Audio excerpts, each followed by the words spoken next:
I don't think that there's anything in it for the United States compared to a truly cooperative world where we're actually solving global problems. The United States has spent trillions and trillions of dollars on these awful wars that it has fought. And like you say, it gets away with them. There is impunity. One of my colleagues at Columbia wrote a wonderful paper, a little disturbing, about the fact that the United States overthrew around 30 governments in the Americas in the 20th century. You know, and I've watched some of those coups with my own eyes, by the way, because the CIA is an unaccountable organization. And since it operates in secrecy, it's never held to account for blunder after blunder after blunder. But we've overthrown governments, we've destabilized societies.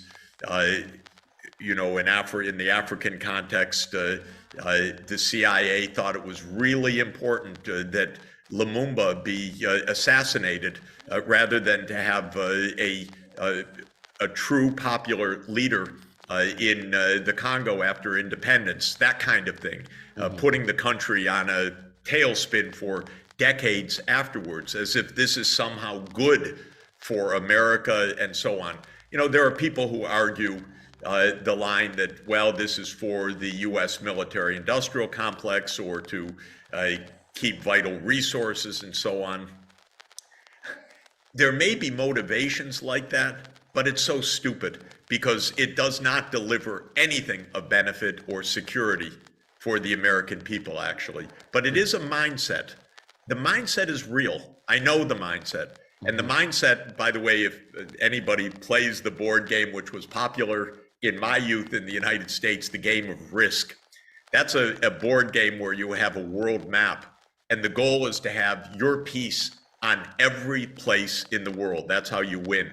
That is the American mindset, I'm sorry to tell you, which is that we're not safe unless we have military bases everywhere. We already have them in 85 countries, 800 overseas military bases. It's not making us safe. It's making the world unstable. Yeah. And this is just a category error and a conceptual blunder, but it is the neocon agenda. I wrote a book in 2019 called A New Foreign Policy Beyond American Exceptionalism. I can tell you it was not a bestseller.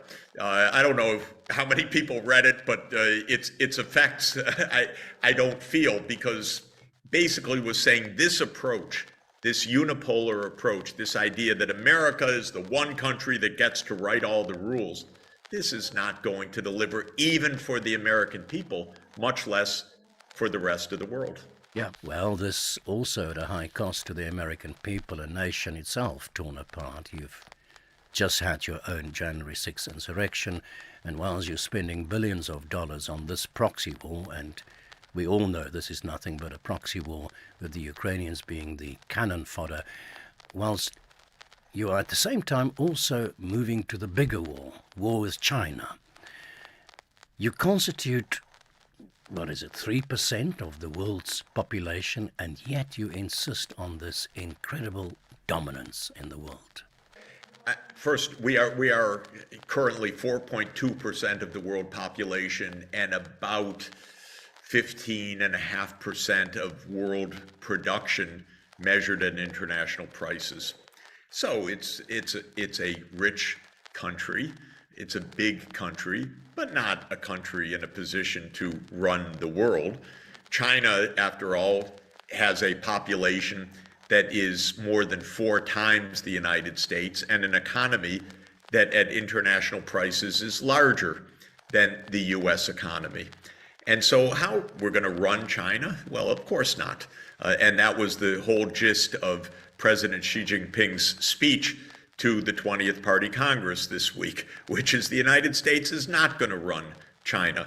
And China has also a mindset. If the US mindset is to run the world, the Chinese mindset is the other side is trying to run the world. You know, their view is that the West is tendentious and a threat. And they go back to Britain in 1839, launching the Opium Wars, one of the most remarkable wars in history, because it was a war to ensure free trade in opium in China, if you can believe this. But that was the British, and the British were the Americans of the 19th century, or the Americans are the British of the mid-20th to 21st century. Arrogant, by the way, very arrogant. And the British are still arrogant, though they don't have an empire anymore. They are still the biggest cheerleaders for the war in Ukraine, which is really annoying to me, because also I regard the war in Ukraine like the Crimean War, which was a war in which Britain and France wanted to teach Russia a lesson in the 1850s. And their leader at the time in Britain was Palmerston. And Palmerston just wanted to smash the British Empire. And that's how Boris Johnson or Liz Truss talk right now. Of course, they're a small shadow of what they were in the 19th century, but the language and the Russophobia, the hatred of Russia, actually goes back a long, long time. But none of this serves any useful purpose, and it all becomes vastly more dangerous in that the U.S. really has counterparts right now that are powerful, China being the main one.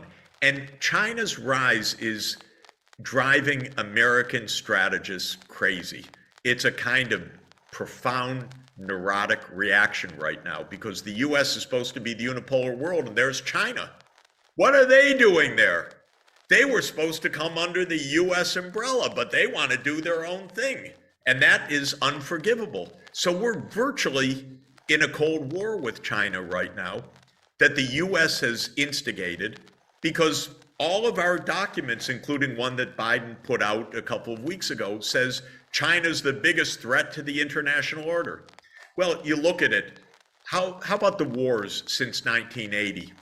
The United States has been in nonstop wars, more than 190 military interventions. How many wars has China been in since 1980? That would be 0. But they're the big threat. This is, again, kind of Orwellian mind speak. This is not honest, but China's viewed as a threat. So the United States is now trying to contain China the same way that the United States contained the Soviet Union. We're literally trying to choke China off from access to technology. I think it's incredibly naive. Yeah. I think it's incredibly provocative. Yep. And by the way, what we're doing vis-a-vis Taiwan is just like we did vis-a-vis Ukraine, which is we're saying every day, we'll protect you, Taiwan, we'll protect you, Taiwan, we'll protect you, Taiwan, giving confidence to the most independent-minded Taiwanese to say, look, we've got the U.S. backing. And now the president of Taiwan is saying we're a sovereign country. Yep. So the whole one China, two systems approach, which was the basis of stability of U.S.-China relations, being thrown out the door. Yep. But Taiwan is 23 million people, an island.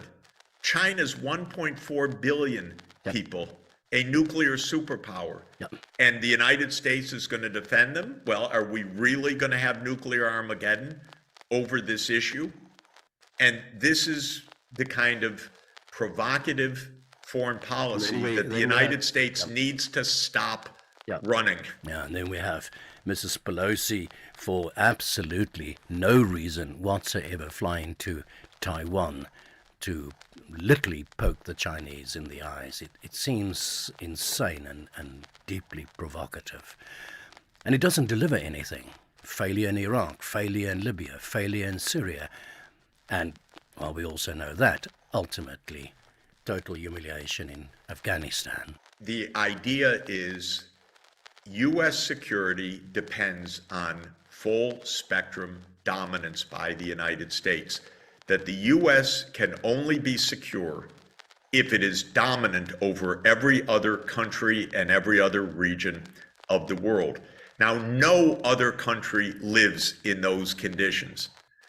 No country has security because of full spectrum dominance, and the US has an illusion that it has full spectrum dominance.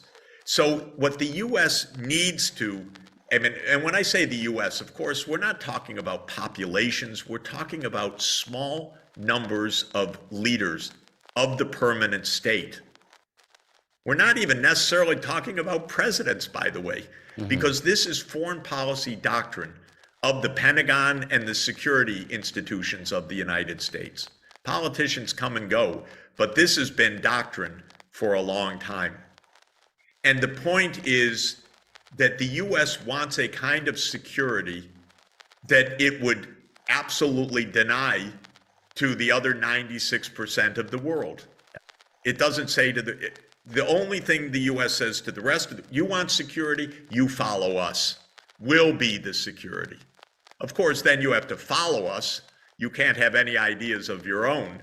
And when we need certain things, you'll grant them because we're us. And so it's a certain asymmetry, which I think is a dangerous asymmetry. Professor Sachs, we are running out of time here. I want to just return to my opening questions to you. I guess I'm asking for confirmation on the two simple yet central questions of this discussion. In your own words, is it false to claim and utterly disingenuous to claim that this conflict in Ukraine is the result of an unprovoked invasion, as is being stated in the mainstream media and the US NATO leadership on a daily basis, an unprovoked invasion by the Russians? And number two, that Vladimir Putin is a modern-day Hitler, hell-bent on the restoration of Russian power, which necessitates the grabbing of land. This is a war that has been a hot war since 2014 and an absolutely avoidable war. And if Ukraine had followed a path of neutrality with security guarantees, as was on the table as late as March of this year, this horrible war could have been avoided altogether or stopped early on. And we should listen because we need to negotiate with Russia and with President Putin as the president of Russia. We need to negotiate because we need this war to end before it ends us. One last question, Professor Sachs, your view. I believe, like I think many millions of other people around the world, that this war can in fact be stopped today. It can end today if the United States of America will allow that. That it is in the hands of the United States of America to stop this war today. This war could stop now.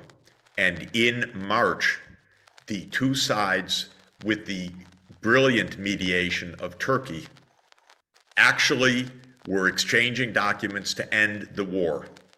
And then Ukraine walked away from the negotiating table. Best guess, because their American patrons said, you should fight. You don't have to take neutrality. You should fight. And we were close to this war ending in March. It could have been avoided last December had Biden said, we are not expanding NATO. We hear you. No need to do that. We can have peace and cooperation, and it can end now. And it needs to, because otherwise it will continue to escalate. The first damage will be the destruction of Ukraine itself, its people, its physical infrastructure, its buildings, all of the suffering. But this is beyond Ukraine. This is escalating towards nuclear confrontation. The Ukrainians are urging that we keep escalating, and if a more general war breaks out, they write that NATO should attack Russia. This is mind-bogglingly wrong-headed and dangerous. We all have a stake in this war ending now. We have 1 minute left, Professor Sachs. Who blew up the pipeline? The United States blew up the pipeline. They told us that they were going to. Biden was standing next to Chancellor Scholz and said, if Russia invades, Nord Stream is finished. And a reporter said to him, Mr. President, that's a Russian-German project. How can you say that? And President Biden said, we have our ways. So that's the presumption until proven otherwise.